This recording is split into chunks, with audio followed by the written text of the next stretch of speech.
The main witness in the US case against Julian Assange has admitted he gave false testimony. Speaking to an Icelandic newspaper, he said the WikiLeaks founder never asked him to hack any computers or phones. It's potentially a major blow for Washington, with some seeing the admission as fatal to America's case against Assange. Among them, fellow whistleblower Edward Snowden. This is the end of the case against Julian Assange. If Biden continues to seek the extradition of a publisher under an indictment poisoned top to bottom with false testimony, admitted by its own star witness, the damage to the United States' reputation on press freedom would last for a generation. It's unavoidable.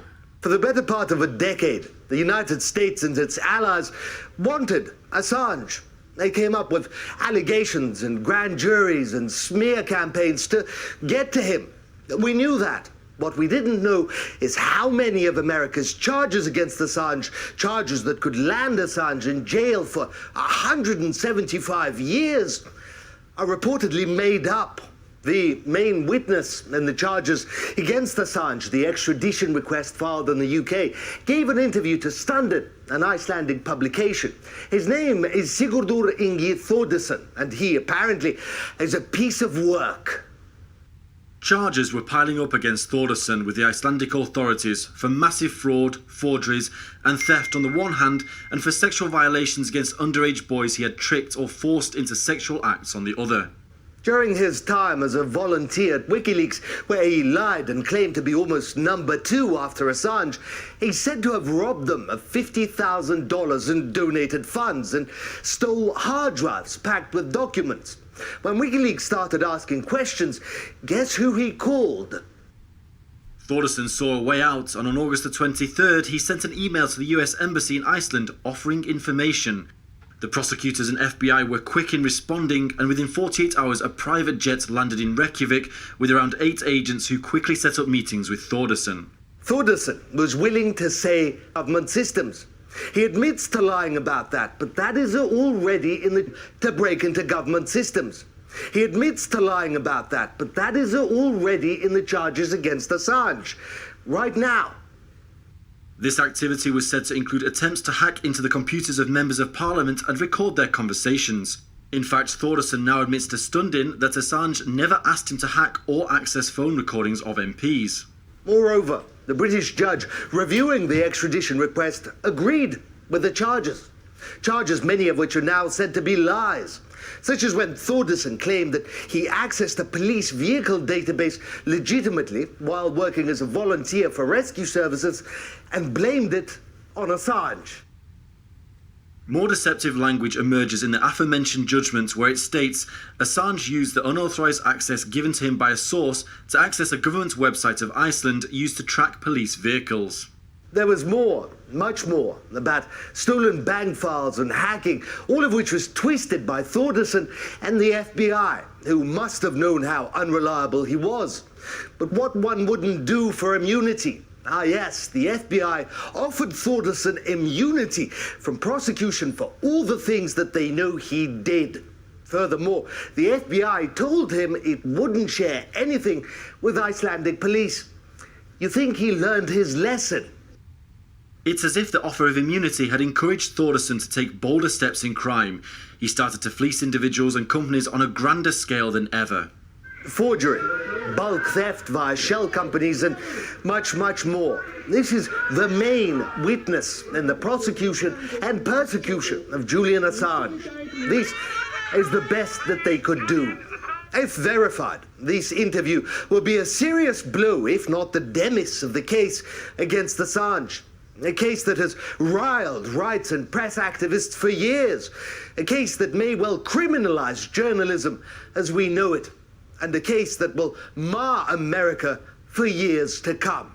Recordemos que la jueza We remember that the judge prohibited Assange's extradition only because of his precarious health situation and the danger that he might commit suicide in a US prison.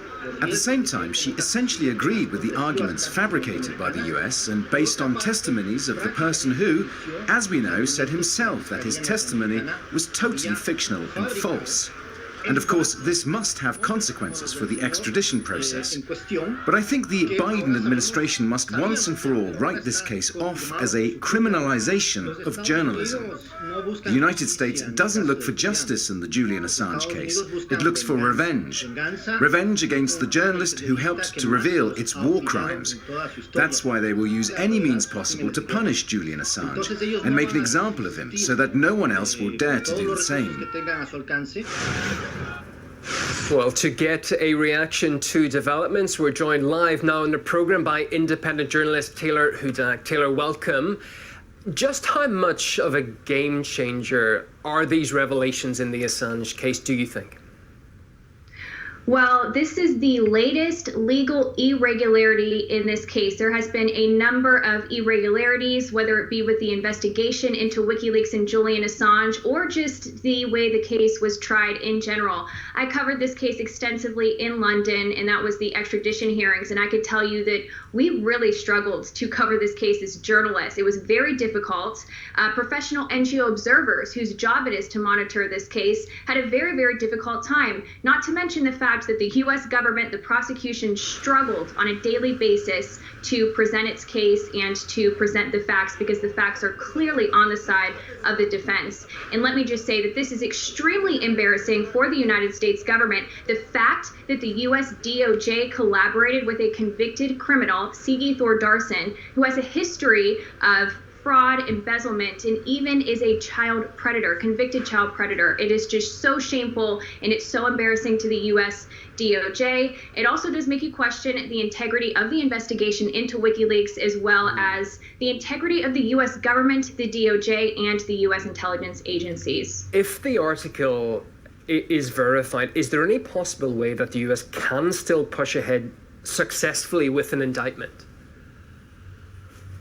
I have asked myself this question many times when other revelations similar to this have come out, specifically with regard to U.S. intelligence spying on Assange while he was in the embassy. The case still went forward. However, I am very hopeful that the Biden administration will do the right thing and will see the fact that this continued prosecution is wrong, especially when the Biden administration claims to stand beside the First Amendment and really is telling the rest of the world that the United States government values free speech and a free press.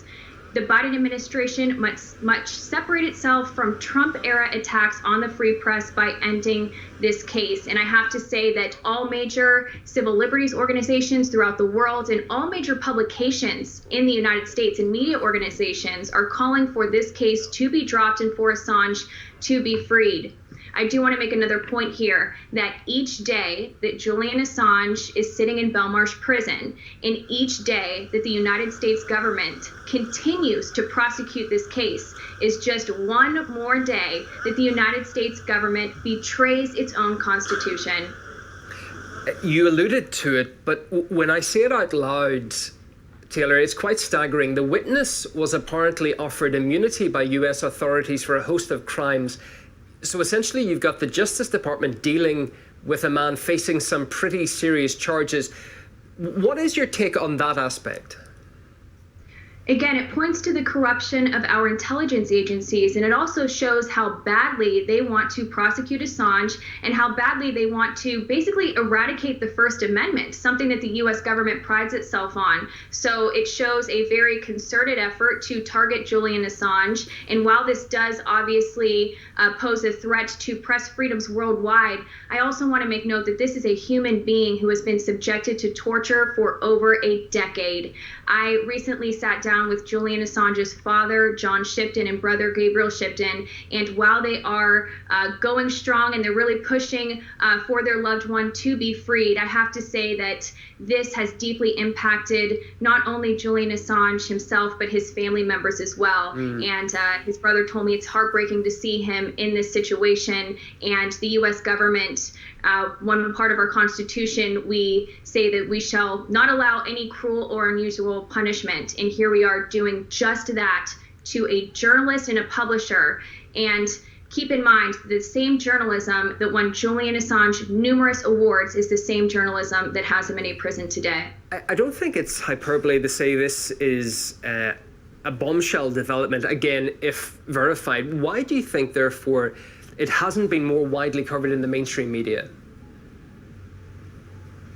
I think because over the years, of course, there has been an effort to sort of downplay this ongoing torture and prosecution of Assange. But I think it's important to also note that within the past 2 years, since the prosecution of Assange began, or his arrest really back in April of 2019, we have seen more and more people, grassroots supporters, come up in support of Julian Assange, and we've seen more and more people in the mainstream press in the United States condemn this attack on the First Amendment. So while, of course, we would like to see more coverage of this very serious new revelation here, I think that the sentiment regarding Assange has grown more and more positive over the years.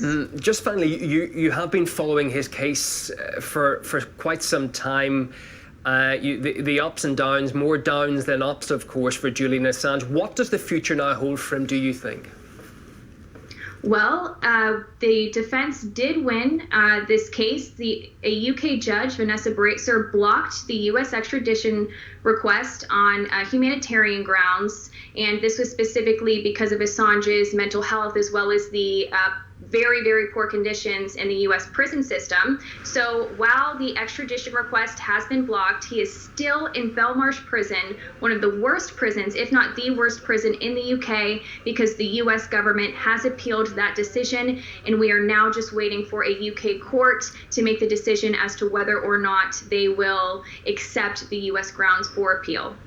Speaking on the fate of Julian Assange, independent journalist Taylor Hudak live on the programme. Thanks, Taylor.